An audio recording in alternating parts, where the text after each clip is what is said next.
Hola, Stephanie. ¿Qué haces, Junior? ¿Estás durmiendo? No sabes, estuve toda la noche buscando info para un texto instructivo que empecé. Ah, bueno, me encanta, pero despierta ya porque ya empezamos Aprendo en Casa, una iniciativa del Ministerio de Educación especialmente para ustedes, chicas y chicos de quinto de secundaria, la promo 2020. Uy, sí, Stephanie. Hola, chicas y chicos. Bienvenidos y bienvenidas. Imaineta, Hachkan Kichik, Pasñakuna, Mahtakuna. Ay, me encanta cómo suena el quechua. Muchas gracias, Stephanie. Bueno, pues cuéntame qué tan grande es tu texto instructivo. Bueno, en realidad estaba por terminar mi texto cuando me distraje con una noticia que me llevó a otra noticia. Y luego un video que me llevó a otro video. Claro, y después ese video a otro video. Ay, compañero, tú y tus problemas de atención. Ven y cuéntame. Claro, vamos.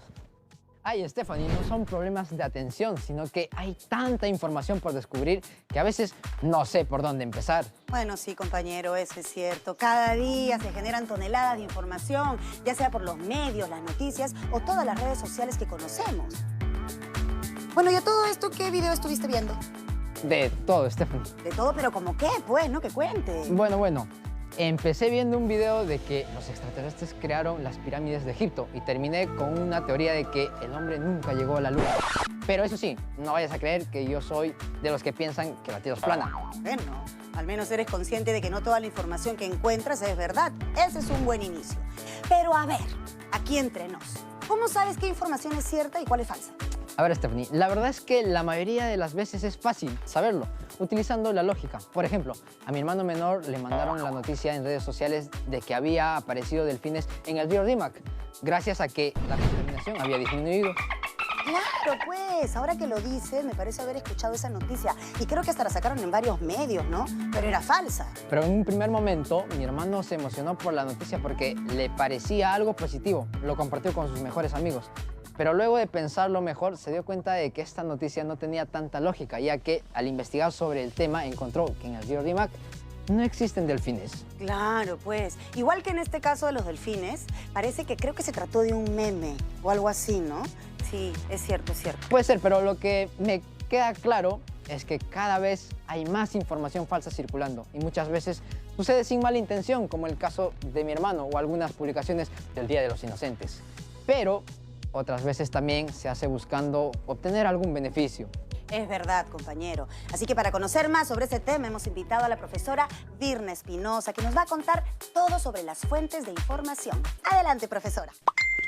Hola, profesora, bienvenida. Hola, muchachos.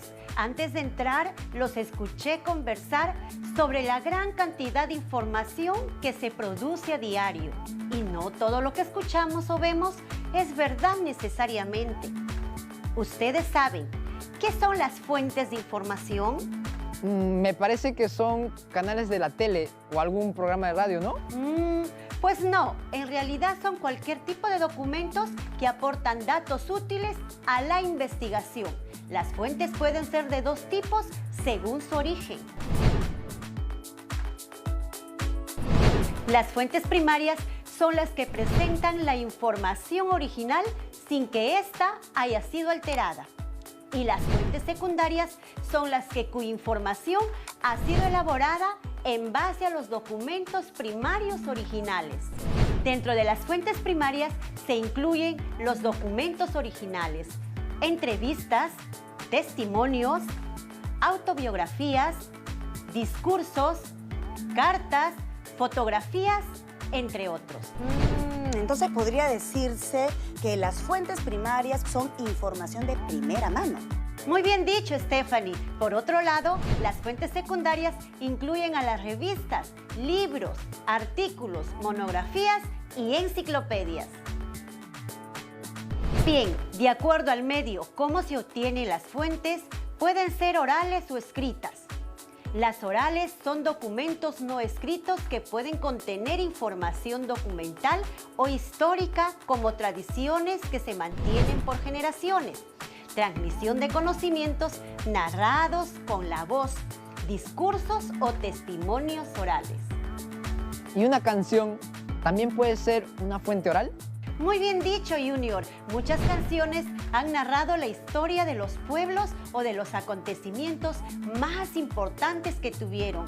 Incluso, en algunos casos, no existe ningún otro tipo de fuente más que la oral. Qué interesante, profesora. ¿Cuáles son las fuentes escritas? Son las que más utilizamos al hacer cualquier tipo de investigación. Estas fuentes se encuentran en libros, enciclopedias, artículos de divulgación o científicos, y gracias a ellas ha quedado el registro de la historia y la cultura universal. Muy bien, chicas y chicos. Entonces, ya sabemos cuáles son las fuentes primarias y las secundarias, así como también las fuentes orales y escritas. Bueno, ¿y ustedes? ¿Qué tipo de fuentes han usado para trabajar su texto instructivo? Y yo tengo otra pregunta más para usted, profesora. ¿Cómo podemos reconocer una información válida? Sobre todo en tiempos en que muchas noticias falsas se viralizan incluso a nivel mundial. Para responderte, me gustaría hablar de algunos ejemplos de noticias falsas que se han viralizado estos meses que nos encontramos en aislamiento social. En primer lugar, una información que propuso usar cloro sobre nuestro cuerpo, o recomendaciones de un laboratorio extranjero que afirmó que se puede prevenir el COVID subiendo el pH en nuestro organismo. También un artículo científico que afirmaba que el Perú es el país con las personas de menor estatura en el mundo. Ninguna de esas informaciones son ciertas. Es verdad, no son ciertas, pero aún así varias personas lo creyeron. Los mandaron a más personas y luego se terminó viralizando. Tengo unos consejos para ayudarlos a reconocer si la información que han recibido es válida o falsa. Así que todos atentos en casa. Aquí va el primer consejo. Revisa la fuente original cuando te encuentres con un dato impactante o un descubrimiento con referencia a una fuente. Debemos llegar hasta la página web y confirmar si existe y si ha publicado la información. Hay que llegar al origen de todo, a la fuente primaria. Y con ustedes, el segundo consejo. No te quedes con el primer resultado que encuentres, especialmente si son de blogs o páginas colaborativas donde cualquiera puede subir información. Compara con otros resultados. Ahora el tercer consejo. Presta mucha atención a la reputación de la fuente. Las más confiables son las que tienen reconocimiento en el tema publicado, o también instituciones oficiales como los ministerios, así como también las que se tratan de fuentes académicas, es decir, que tienen como función ser formativas o científicas y que son publicadas luego de haber pasado por filtros de evaluación académica y son almacenados en buscadores especializados como revistas científicas o repositorios de tesis. Bueno, pues vamos con el cuarto consejo. Cuestiónate siempre. Asegúrate de que no se trate de una broma o de información manipulada con otros fines. El quinto consejo. Presta atención a detalles como la fecha original de publicación. A veces se publica información que no tiene vigencia actual y que solo genera confusión y datos erróneos. Es verdad. Hay publicaciones que uno vio antes y que vuelven a aparecer como si fueran actuales. No. Entonces ahora vamos con el sexto consejo. También debes analizar la corrección que presenta la publicación. Mientras mejor escrita esté y mencione sus fuentes bibliográficas, significa que ha tenido un esmerado proceso de revisión y brinda mayor confianza. Para ello te recomiendo que al leer el texto, dentro de él se encuentren las referencias o citas que usó el autor o los autores del texto. Asimismo, que verifiques que al final del texto, cuente con una respectiva sección de bibliografía o referencias bibliográficas. Solo así podrás notar si su trabajo es fruto de un exhaustivo trabajo de investigación de recopilación de fuentes y citado correspondiente. Y así llegamos al séptimo consejo. ¿Cuántas más faltan, profesora? ¡Qué impaciente! Y ya vamos a terminar, Junior. Pero como ves, todos estos consejos son muy necesarios. porque la información falsa es cada vez más difícil de detectar. Como séptimo consejo, es que tengan mucho cuidado con la publicidad. Algunas publicaciones o notas se manipulan la información y se acercan más a un publireportaje. Muy cierto, profesora. Muchas veces cuando uno busca comparaciones entre productos, aparecen páginas de publicidad donde sospechosamente siempre es mejor el producto más caro. O también aparecen publicaciones desprestigiando a una marca o a alguna persona con información inventada. Finalmente, llegamos al último y no por ello menos importante consejo que muchos pasan por alto. Y es preguntar a los especialistas, especialmente cuando las dudas no han sido resueltas. Bueno, luego de todos estos buenísimos consejos de la profesora Virna, esperamos que hayan aprendido a verificar en casa si una información es válida o no y además cómo reconocer una noticia falsa. Estoy seguro de que todos lo aprendieron. Ahora el siguiente paso para avanzar nuestro texto es agregar el merecido crédito al autor de la información. Debemos tener en cuenta todo el trabajo y esfuerzo que realizó el autor. Por supuesto, compañeros, si uno decide reproducir el texto de manera idéntica, se utilizan comillas. Y aunque se cambien las palabras utilizadas, se deben citar de igual manera, ya que se usó una idea del autor. Ahora le voy a dar pase a la profesora Virna, que nos va a enseñar a citar correctamente la fuente que uno ha utilizado. Tal como me han informado los conductores, todos ustedes se encuentran trabajando su propio texto en casa. Algunos pueden estar más avanzados que otros, pero aún así todos deben aprender a citar correctamente. ¿Qué datos se necesitan para citar una fuente? Para citar correctamente una fuente se necesitan los siguientes datos: autor, año, título, ciudad y país. Página o enlace para publicaciones electrónicas. Lo bueno es que casi todos estos datos lo podemos encontrar en las primeras 2 hojas de la mayoría de los libros, en la sección de los créditos. Por ejemplo, este que tengo aquí. Autor, José Saramago. Año, 2016. Título, Ensayo sobre la ceguera. Ciudad y país, Lima, Perú. Como bien dice la profesora, la gran mayoría de veces se encuentra toda la información en la segunda o tercera página de todos los libros. Pero en el caso de que no encuentren esa información al inicio, también podrían buscar en la última hoja del libro. Ahora, en el caso de que no sea un libro y estés trabajando una fuente electrónica, los datos aparecerán en las primeras páginas, también como nota de pie de página. Profesora, ¿y qué hacemos luego de reunir toda la información? Muy simple, Junior. Solo vamos a seguir el formato APA para darle el crédito como se debe al autor y ubicar sus datos en nuestra sección de referencias bibliográficas. ¿APA? ¿Y qué es eso? APA significa American Psychological Association, por sus siglas en inglés, y es un formato que estandariza la forma en la que se debe citar cuando elaboramos y representamos trabajos escritos o investigaciones.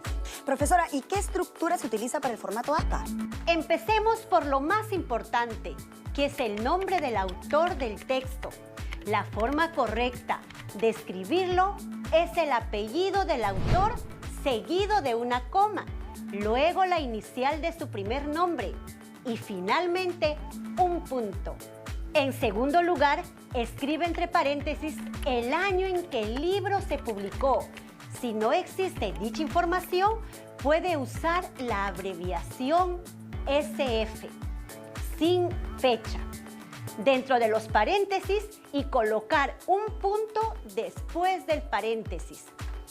Tanto si el texto tiene fecha o no, en ambos casos, recuerda siempre colocar un punto después del cierre del paréntesis.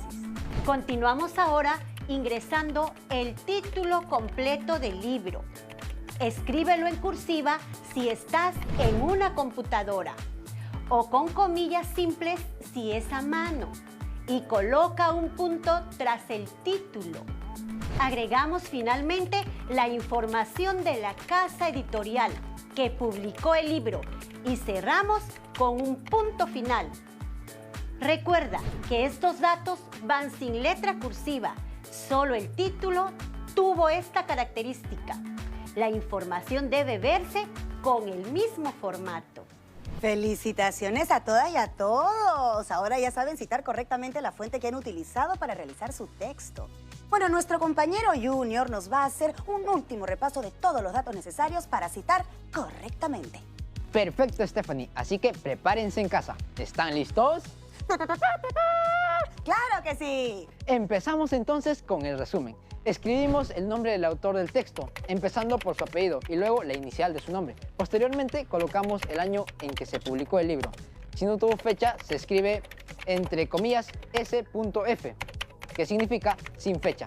Se incluye el título completo del libro, en cursiva si es en una computadora o en comillas simples si es a mano. Agregamos los datos de la ciudad y el país. Y finalmente se agrega la casa editorial. Para citar una fuente electrónica se siguen casi todos los mismos pasos, pero se añaden otros elementos como el enlace y la fecha en que se consultó la fuente. Recuerden que esta no es la única forma de citar.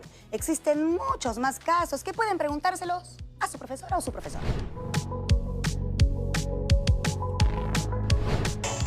Así que chicos, un resumen de lo que vimos en el día de hoy, de la información que recibo o que doy, tiene que ser de un sitio muy confiable, de un libro, una red, algo más responsable, porque hasta en el internet se ha perdido el criterio. Incluso Wikipedia ya no es un lugar serio. Tienes que verificar la fuente de información y no guiarte solo de una falsa especulación. Te va a servir, mejorará tu habilidad para que después tú entregues textos de calidad, para que aprendas a mejorar y a citar, y sobre todo para que tengas una base de cómo argumentar. Chicas y chicos, estamos llegando al final de nuestra actividad del día de hoy, profundizando un aspecto muy importante que es la identificación de fuentes confiables y que es un paso muy importante para la construcción de nuestros textos orales y escritos. Me encantó tu personaje, tengo que decirte. Muchas gracias. Y bueno, es necesario profundizar en la investigación y la utilización de fuentes de información que sustenten lo planificado y desarrollado para poder construir un texto, chicas y chicos. Aprendimos a citar de manera correcta, a reconocer fuentes de información veraz y fiable e identificar cómo la falsa información puede distorsionar la realidad de un hecho específico. Ahora, teniendo en cuenta además que nuestra clase tiene que ver con el citado y las fuentes de información, les comentamos que todo lo aprendido el día de hoy lo hemos podido lograr gracias a un recurso que es para ustedes también y que se los mostraré a continuación.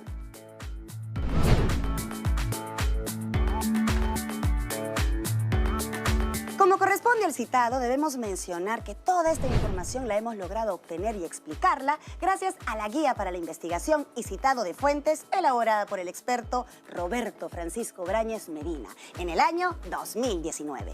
Este recurso lo encontrarán en el portal de Perú Educa y descargarlo para que cada vez que tengan alguna duda, chicas y chicos, puedan recurrir a él y contar con muchos más ejemplos sobre cómo citar o cómo identificar fuentes confiables. Chicas y chicos, tengo un pequeño reto para ustedes. ¡Ay, no me digas! Tomando como base la redacción que elaboraste la semana pasada, les propongo revisar a profundidad la información que presentaron y luego colocar las fuentes de información citando de manera correcta y respetando las reglas y pautas aprendidas. Si tienes alguna duda o comentario, lo puedes consultar con tu maestra o maestro.